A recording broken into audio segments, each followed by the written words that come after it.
The broadcast is now starting. All attendees are in listen-only mode. Okay, we're live. Welcome, everybody. So happy that you're here for today's webinar, Learn More in Less Time. My name is Dolin, and for the last 20 years, I've been a teacher, a tutor, and now a consultant. My company, Educational Connections, has worked with over 9,000 students throughout the DC area for one-to-one tutoring. And I'm the author of Homework Made Simple, Tips, Tools, and Solutions for Stress-Free Homework. So a little bit about how to participate in this webinar. You will be on mute, meaning that you can hear me, but no one else will be able to hear you if you need to ask a question. So please feel free to type in any questions that you may have throughout the presentation into the small chat box on the right of your screen. This webinar will last about 25 to 30 minutes with about a 15 to 20 minute Q&A at the very end. I will take questions during the presentation and also at the end. So at any time, feel free to shoot me a question. At the end, the presentation will be emailed to you. Sometimes parents want to have it so they can take notes, but you will get it after the presentation, so don't worry about that.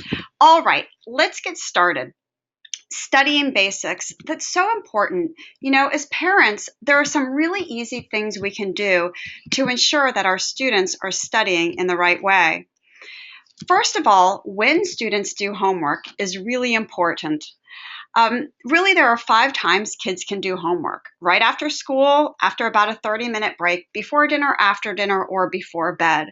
Young students really do fatigue later in the afternoon. So I found that for elementary students, starting at about a half hour after they get home is a good amount of time. That leaves them some downtime. So, for example, maybe Monday they get off the bus and you're there, they have a half hour break, and then they start homework. But even on Tuesday, if they have soccer practice, same deal. They come home after soccer practice, have that break, and then they're expected to start homework. The reason routine is important for homework is that when kids know what to expect, they're far less likely to push back on you and argue. Other things that are important are exercise. There's a lot of research that shows exercise can really help attention, specifically with reading comprehension. If your child has a minimum of 20 minutes of aerobic exercise before doing homework, it can really impact in a positive way not only their focus, but their accuracy. And we know that certainly accuracy is a big deal in math, but we see the greatest effect on exercise in the area of reading comprehension. Location is also really important, and it should vary. You know, I used to think that homework should be the same place every day, but really research shows that varying it up is super important. Maybe one day it's at the kitchen table, the next day it's in the home office, the third day it's in the dining room. And it doesn't have to be sitting at a desk. And this is a mistake I see many parents make. They want their child to conform. So when their student gets home and is ready to start homework, they expect them to sit down at the table. And many kids aren't like that. They do better standing up, studying on the floor, laying on the couch. I have some kids that, you know, like to flip over backwards on the couch, and they're actually quite productive reading upside down. So it's a little bit different for every student, but it really shouldn't be in the bedroom. Even for older kids, oftentimes the bedroom is just inherently more distractible. But when kids get older, it's really hard to tell them you should be doing homework at the kitchen table because they're less likely to listen to parents. So I often encourage kids to be detectives. And that means instead of saying, you know what, you should be doing homework here, I might say to a student, it would be interesting if you tried it on Monday here and Tuesday there, and you wrote down how these locations are different. Really, you don't want to ask which one is better because they're always going to pick the one that they like. So you want to ask how they are different. Really, that process of metacognition, knowing how you study best and where you study best is really powerful. It's one thing that when our tutors go to students' homes for the first time and they're working with kids that need help with study skills, they often do kind of like a learning questionnaire with kids. And the first question is yes or no. I've tried different locations to do my homework. I find that I am most focused when I do homework in the blank. And to be the most focused, I need the room to be blank. Because the truth is, some kids do well in the hum of a busy area. That's why you see as adults, these are people that work at Starbucks. And then other kids need it to be quiet. And these are often the kids that don't do well with a lot of distractions. So helping your child to figure out where they learn best and how they learn best is really helpful.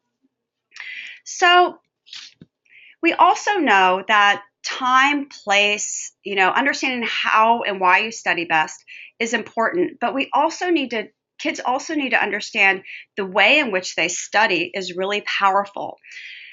Here's what we know about studying. We know that distributed practice, for example, is incredibly powerful for students. Many kids we work with are kings and queens of procrastination, and they find nothing wrong with they have a test on Friday, studying late on Thursday night. And although some studying is better than no studying, the real truth is that taking that hour and distributing it over a few days before that will result in a better grade on the test than doing it the night before.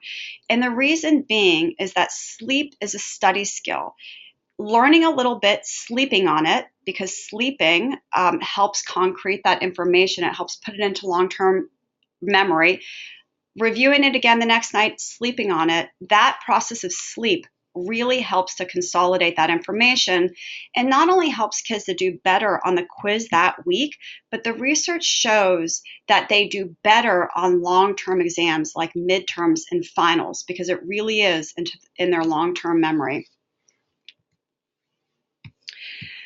Multimodal studying is another important thing. We know that 84% of students study visually. They are really good at getting a study guide, for example, from their teacher, filling it out and reading it. They're really good at taking their notes out, reading their notes. They're really good at taking out their textbook and reading it again. But that is not the best way to study at all. In fact, we know it's probably the worst way to study. And the reason is you're really not understanding the material at a deep level. Learning by reading is a very heavy visual process, and it's actually fairly taxing on the brain. There's a really good study that looked at kids that had to 7th and 8th grade science students that needed to learn some vocab words. And a computer program showed the students in different groups 5 lists of words. And within each list, there were 12 science terms. They just had to know the terms, remember the words, not the definitions. And then the students, after they were shown, the words were broken up into groups. In the first group, were shown the words list by list, and then they took a quiz on the words 3 hours later. Another part of the group was shown the words. They had a quick break, and then they were shown the words again. And then the third group was shown the words, and then they were told that they had to write down everything that they remembered from the words.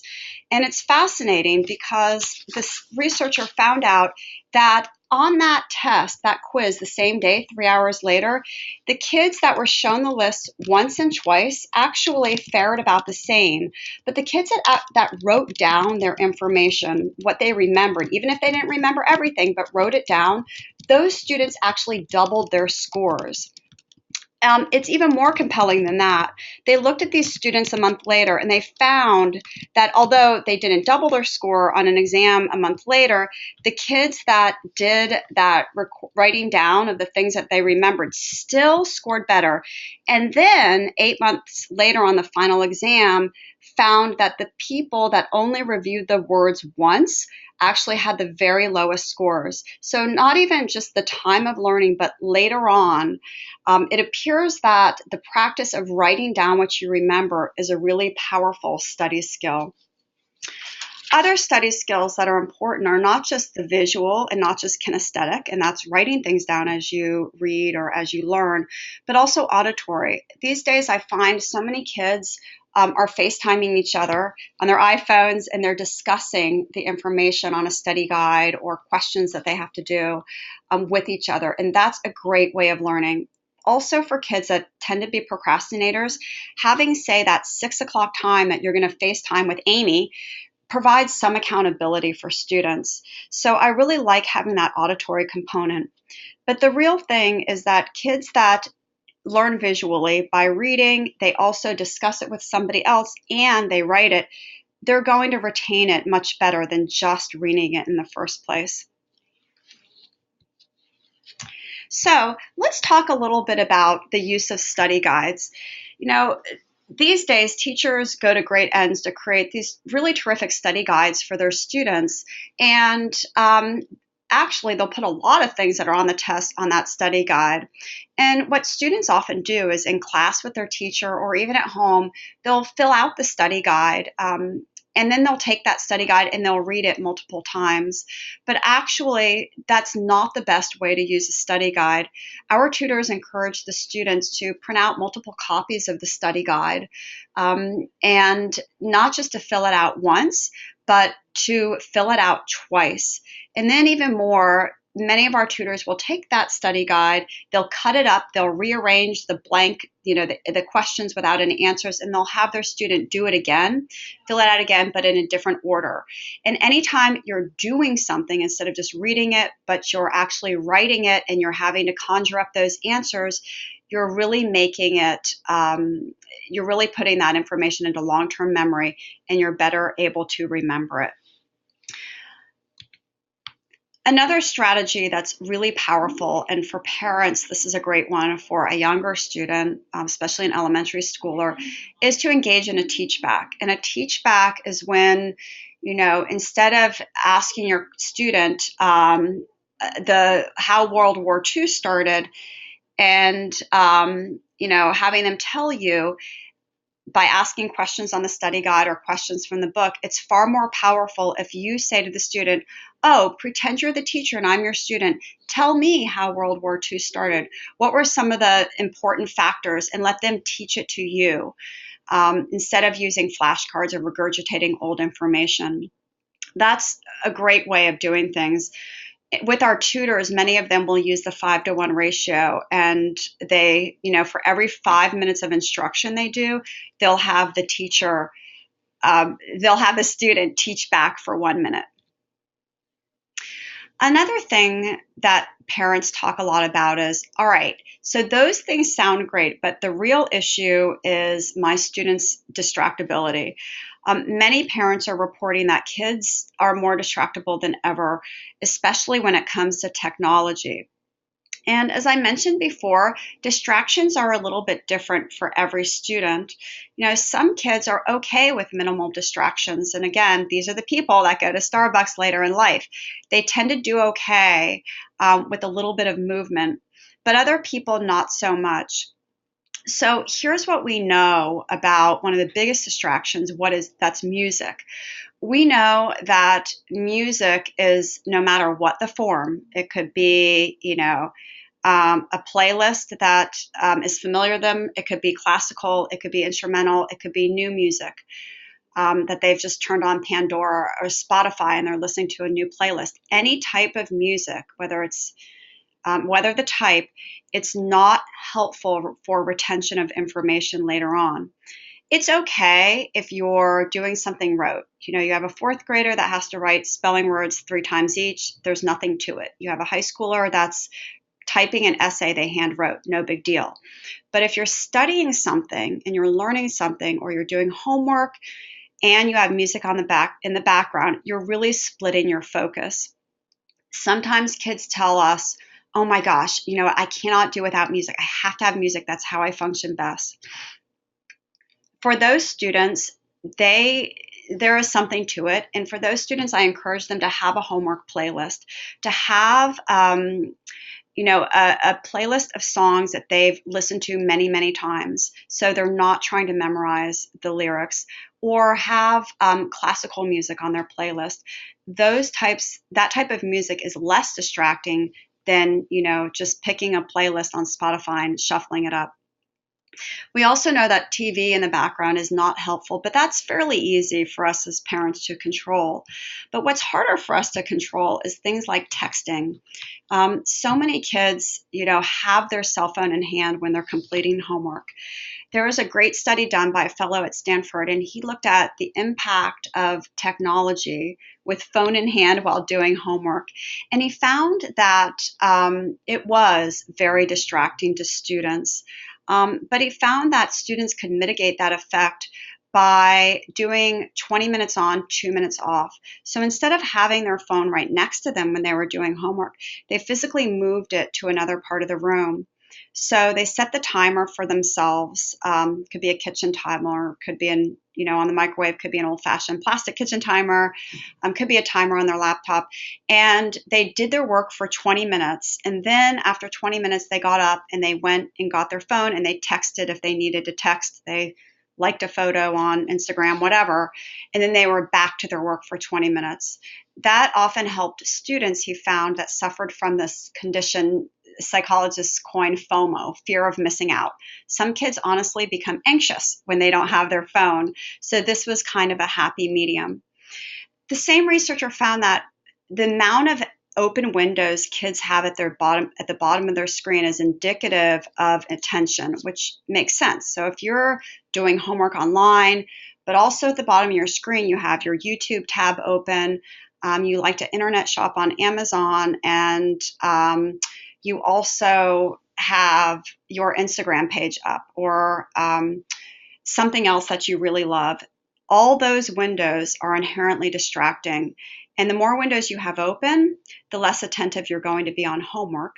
But what's interesting is there's a correlation between that, the number of windows you have open, and grade point average. So as parents and teachers, the more we can do to encourage students to minimize those open applications on the bottom of their screen, they're going to be less distracted. However, at the end of the day, technology can be really helpful too. One of my favorite apps for reducing those distractions is called Self-Control. And actually, my son told me about this one. I think he was 15 when he said that he and his friends were all using this and it was extremely helpful. It's called Self-Control. It's only for Macs, but it's really helpful because students, when they figure out, wow, I am really distracted by YouTube, they can set parameters, basically blacklist sites that they find to be distracting, maybe YouTube, maybe Pinterest, and they can say, I don't want to go to YouTube and Pinterest for 20 minutes. And no matter what they do, they can try to disable the program, they can turn their computer off and on. No matter what they do, they can't go to those websites. So self-control is a way to give kids back their self-control. There's also an app called Rescue Time, which is a productivity reporting app. It allows students to see where they are spending their time because quite honestly, many kids are struggling with studying because they are on tempting websites, but they don't even know it. I've worked with kids that have said, I used Rescue Time and I had no idea I was on YouTube for 2 hours a day. It's fairly common. Other apps that can help kids include ways to track homework assignments. I've found that as kids get older, they really resist writing their assignments down in their assignment notebook. They just don't want to have one more thing to do, especially since many of their assignments are listed online. The problem is that not every teacher is posting their assignments, so they still need a way of tracking what they have due. Many kids like 2 apps we can recommend. One is called My Homework, and one is iStudies Pro. Both of these are like electronic versions of assignment notebooks, so students can type in that they're taking biology, English comp, Spanish, whatever it might be, and then they simply text in or type in the assignments that they have into the app. They also, many students report that they like taking photographs of the board. The teacher writes the assignment on the board, they just snap a picture. That's easier for them than writing it down. Other apps that we find to be helpful, especially in getting things done, is a timer called 30-30. Many kids say, I do better when I use a timer. It makes me a little bit more accountable. And what the research says is that really Timing should be no more than 30 minutes. Nothing on your to-do list or on your homework list should be more than a half hour because you're much more likely to procrastinate and less likely to do it. So if you have to study for a test, it's so much better to study in small chunks of 30 minutes than force yourself to do it in 2 hours. You're actually a lot more likely to get that work done in a shorter period of time. So I wanted just to share with you a couple of ebooks that we have. Our most recent one is called School Success for Kids with ADHD. Actually, it's really for kids that struggle with any attention issue, whether it's they have ADHD or not. I find these suggestions to be just really practical and easy to understand. Also, many kids struggle with organization and certainly homework stress. So those are free ebooks for you, and you can just click a button and download them for your files. So we have a couple of questions. Allie, would you like to share with us the first question that has come through? Yeah, so one of the parents listening asked, how do you determine when your student is using their phone for homework versus when they're using it for socialization? And I know that happens on both the computer and the phone. Mm-hmm. Right. And the truth is, many students are using their phone for homework, and they'll always report that to parents. And they're often using their laptops for homework too. The real issue is when you find your student consumed by media. If you find that your student really is staying up late, not getting the work done, and it's far more likely that they're not just using their phone for homework, which is typically the case, that's when you want to intervene. If your child is pretty efficient and, it's kind of annoying you that they are on their phone a lot, but they're getting stuff done, they have good grades, they're pretty compliant, I'd probably leave it alone. But if the phone seems to be interfering and every time you look over, they're on their phone when they're doing homework, that's a sign that there's too much phone use. And it's unlikely that your student is really using the phone that much during homework. Many families I've worked with have instituted something called quiet time, and quiet time can be really any time amount you want it to be. But after dinner or in the evening, say 8 o'clock, they really, really want to make sure that their child is actually doing work. And it's so hard as parents. I have a 16-year-old and a 13-year-old. It's really hard to micromanage things like that. And you don't want to do that as a parent, to be honest. So they'll have a built-in time of, say, a half hour, 45 minutes, maybe an hour, where they have a rule in the family that all technology goes away. It's a time where everybody is doing something, whether it's reading a book for work, for school, for pleasure, working on, as a parent, something for work, the student studying notes, working through a study guide, whatever it might be, because students don't always need technology. And if you want to ensure that really they are using their time wisely, you can certainly implement a quiet time. And just to verify, clarify, that's for parents and students, correct? Yes. And that's the thing, it's really hard for parents, and kids don't like it if you say, all right, quiet time for you guys, and then, you're texting or you're answering emails. Sometimes kids will see that as punitive, but when everybody's in on the action, it tends to make it a little bit more doable.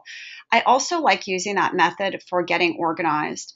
And a lot of families will say, all right, they institute something called a clean sweep. Every Sunday night at 7:30, everybody's dropping everything and we're working on organization for just 20 minutes.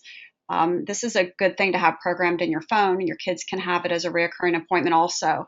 But it's a time that everybody gets organized. So it's not just, kids, go organize your backpack and your binder and sort through those papers. But maybe you're organizing your purse. You're cleaning out a junk drawer. You're filing your papers from work.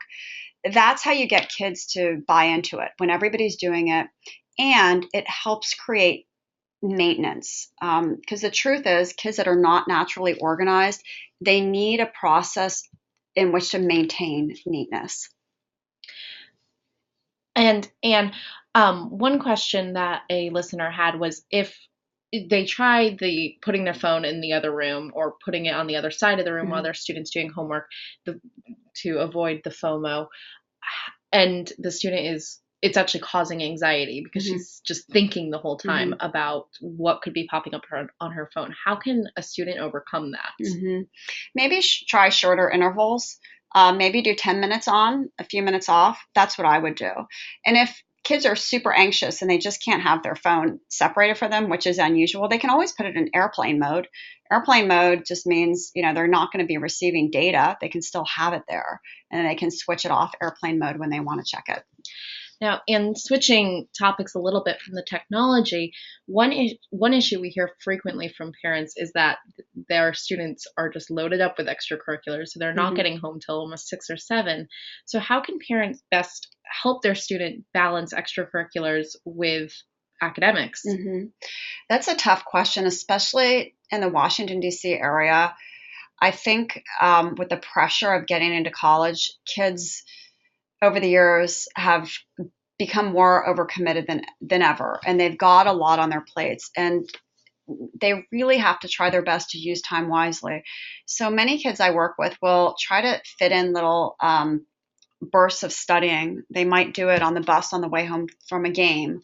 They might do it in the car. If there's time before practice, right before school, even if other kids are socializing, they might take 15 minutes to start on an assignment. But the truth is there's no getting away from it. It's really tough, especially on teenagers these days. So they have to find these little pockets of time. And then also they have to use their studying time and their homework time more wisely. And it's more than just finding the time. It's also using that time and studying in a more effective manner. One thing we see often is that parents will call, especially parents of girls, and they'll say, my child is studying really, really hard. It's not that she's not motivated, but she's putting in a lot of time and not seeing the results. A common one is, oh, my daughter studied 3 hours for that history test and got a C. And what's going on? And the reason, there are a lot of different factors, of course, but often we find one of the reasons is that kids are not using the time effectively. So again, they're going back to studying in inefficient ways by reading and rereading, and that doesn't help the retention of information. So when you have a lot on your plate with extracurriculars, you cannot afford to study in an ineffective manner. If you don't know how to study, you need to have a tutor or somebody else who can teach you these study skills that you can implement to make your time a little bit more efficient. So going off of that, Anne, if you have a student in this situation, or if you just have a student who is not studying efficiently, what's the best way to get student buy-in? How can you motivate your students? That's really tough. And parents ask that a lot. And the answer is you never want to tell them what to do. I even use my own kids as an example. If I go home and say, hey, Will, or hey, Ethan, why don't you try this study guide way of studying? They're going to be like, thanks, but no thanks. Or, oh, okay, Mom, whatever. Or they're just not going to take me seriously, and they're not really going to listen to me. Sometimes I find it's in the delivery, and I'll say, this might work for you. It might not. Or the best one is, this is probably a really bad idea, or this is probably a dumb idea. And often when I say that, they'll say, oh, really? What is it? So it certainly is in the delivery. But I've also found that many kids, mine included, they just listen better to somebody else. So sometimes it's somebody else, a third party who doesn't have an emotional history with your child, who can deliver similar information, can be helpful if you feel like your child won't take your suggestions. And to be quite honest, if your child is doing well and they have some good metacognition skills, meaning that they can be a detective and they know what works for them, it may also be that they've found a way naturally through trial and error that does work for them. Great. And now another question that just came in says, does my child's posture reflect less attention during homework? My child insists on doing homework on her bed with headphones on, but I notice she's hunched over for long periods of time. Oh my gosh, that's a great question. I don't know if posture has an impact on retention of information. I wonder if it's more of where she's doing homework on her bed, which may not be conducive, or the actual place, which is her room, where there are more distractions, or her headphones. there could be a lot of issues there. I'm not sure, to be honest, if posture has an effect. What I would suggest, though, is if it's bothering you and she's not productive by doing homework in her bedroom, you might say, if you find that she gets kind of tired at the end of the day and homework in her bedroom, especially on her bed, kind of leads to sleepiness, you could say, hey, you can do homework in your bedroom before dinner, but after dinner, it needs to be downstairs. That might be a compromise. Now, and I know an issue that a lot of parents have, similar to this mom, with the multitasking. The student is listening to music, texting, and studying at the same time with the computer also open. Can you tell us a little more about what the research says on multitasking and if it's really efficient and if students can really do it? Well, what we know is that multitasking is really a myth. It's truly that you're task switching. Instead of doing one thing, you're dividing that same attention over two things or three things or four things in many students' cases. So multitasking is not conducive to retention of information. It's honestly really hard. If your child is, I'll never forget, I went to a kid's house once. She was a freshman and the mom was complaining about this. I get there, the student had her history book in her lap. She was listening to music on her earphone. She had her phone in her hand and she had her laptop up. So she had four things she was doing. The more I worked with her and didn't tell her what to do, but we talked about ways in which she retained information and she tried it a couple of ways, she did start to understand that actually sometimes she did need her screen up. And she was a kid that wouldn't forget about the music. She really wanted music. But she did start to see that her phone was a huge distractor for her. And she was agreeable to moving that away. And for her, that was a huge step. And it made a tremendous amount of difference in her attention. And this kid, she was a student at TJ. So she was clearly a really bright kid. But she found that she just wasn't keeping up because her attention was so split. She was doing a lot of task switching. Great. I think that pretty much wraps up the questions we have. There's one question, a clarifying question about the apps, iStudies Pro and My Homework, and if they can be downloaded to the desktop. I don't believe either can. However, I believe that they're both accessible through the web. So you can go online and actually input information if you don't want to put information in through the phone. Okay, awesome. Thanks, Allie. If you have any questions, you have my contact information. It's Ann, A-N-N, at EC Tutoring. And on our website, ectutoring.com, we have a blog, and there is a search engine. So you can Google anything you want, strategies for remembering what you read, tools for organization, and up will pop different articles that we've written over the last few years that are specific to your needs. So our blog is a great resource as well as the ebook.